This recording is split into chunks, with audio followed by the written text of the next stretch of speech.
This next story is when I'm still mad at my brother for this one. So we're uh high school. I'm in high school. I'm probably 15 years old, and I'm a camp counselor at this youth basketball camp. So all the people that are in like elementary school, all the kids that are in elementary school, I'm a youth counselor. Other youth counselors are people that play on the current high school basketball team that I play on and the local high school rivals basketball team. One of the players that played on my basketball team was also a football player. How good of a football player was he? He went to a major Division One school. He played in a national championship game, and in that national championship game, he scored 2 touchdowns. He wasn't a quarterback or a wide receiver, so that'll let you know he's not a small person. I mean, he was short in stature, but not a strong person, and as strong as an ox. Okay, and he's 2 years older than me. That's one person. The other person is the star player on the rival school basketball team and also known in the streets for knocking folks out. I'm not exaggerating. He is known in the streets for knocking folks out at 16, 17 years old, sometimes grown men. This dude can fight. I have never had a problem with any one of these guys. Never. Don't really want a problem with any one of these guys. I'm not no punk, but I'm not going to interject myself into a confrontation with these two guys if I don't have to. That's just stupid.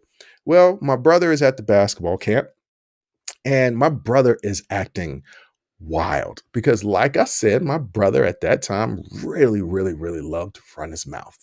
And he's ball hogging and he's not passing and he's running his mouth and he's talking mad ish. He talked more ish than a little bit to any and everybody. And because I'm his big brother, he feels like he could talk ish to the camp counselors. And he's been continuously doing it all week. And I told him, hey, bro, stop running your mouth. Why don't you pass other people the ball? Because the camp counselors are coaching these kids and are trying to tell him the same things. I don't remember what he said to them. I remember what he did to him. It may have just been the fact that it had been a week of culmination of him just being ill and they got tired of him. So I'm coaching the kids and I see off in the distance, they're about to grab my brother and throw him in the trash can because of something that he did or said. And he's out there screaming my name. Bruce, Bruce, come help me. I see it. I run across this court in this huge gymnasium. I run up to them. I get into both of their faces. Mind you, once again, let me remind you that one of them went on to play for a major Division I university and scored 2 touchdowns in a national championship game. And the other one is known for literally knocking folks out in the street. Our age, grown men, don't matter. They both can fight. So I charge up to them. I get in both of their faces. And I said, if y'all don't put my brother down right now, we're going to fight. And they said, you're not going to fight either one of us, much less both of us. I said, that's my brother. I love him. I will literally fight you guys to the death. Put my brother down unless y'all are really ready to die. And it's like, ridiculous, man. Ain't nobody about to die. I'm letting you know. Even if I lose, I'm coming back after you. And I'm going to keep coming after you every single day until one of us is dead if y'all don't put my little brother down. Now, did I mean it? Yes, I absolutely meant that because nobody's going to harm my family. Even if he's wrong, nobody's going to harm my family. And I was serious. I was probably going to take that L on that ass whooping from both of them. I can't beat two. I'm not sure I could beat one of them, much less both of them at the same time. But I was going to come back every single day until they were gone or I was gone. Now, okay, I'm being hyperbolic again. I wasn't going to literally fight to the death. This isn't Gladiator, right? I would go fight to the death. But the point is that what I had to fight for is way more important than what they had to fight for. I'm fighting for protecting my blood. They're fighting for what? Somebody was annoying to them. And that was the point.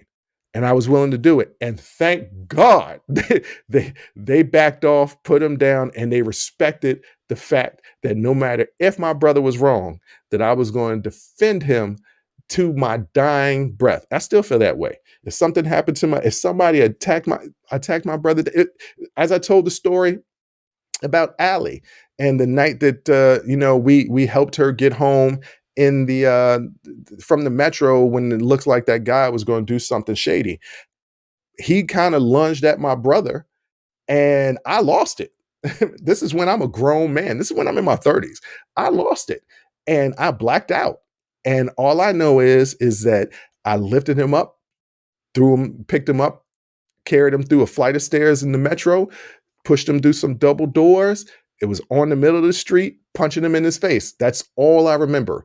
I am going to defend my family to my dying breath, even if they're wrong. In that instance, my brother wasn't wrong. But when we were growing up, my brother has consistently put me in altercations that I didn't want to be in altercations with. And guess what? I wasn't the baddest dude out there in the streets. I could fight a little bit. I won some. I even lost some, right? I've won more than I lost, but I've lost some fights out there. And I would say there's been a lot of times where I've had to defend my brother or get in somebody's face or be confrontational to somebody because of my brother. And I wouldn't change it for the world, and I would do it all over again. If you like that clip, go ahead and hit that like button. Don't forget to subscribe to catch up on all of our latest content. Don't forget to hit the notification button when you do subscribe so you can get updated every time we release content. We release content every day, whether it's an actual show or clips from the shows. So go ahead and subscribe, like, comment. Also, don't forget our Patreon page where you can find our Talking Straight-ish and After Hours Uncensored episodes. That's patreon.com/unsolicited perspectives. But once again, thank you again for listening to Unsolicited Perspectives. I'm your host, Bruce Anthony, and I'm going to catch you next time. I'll holla.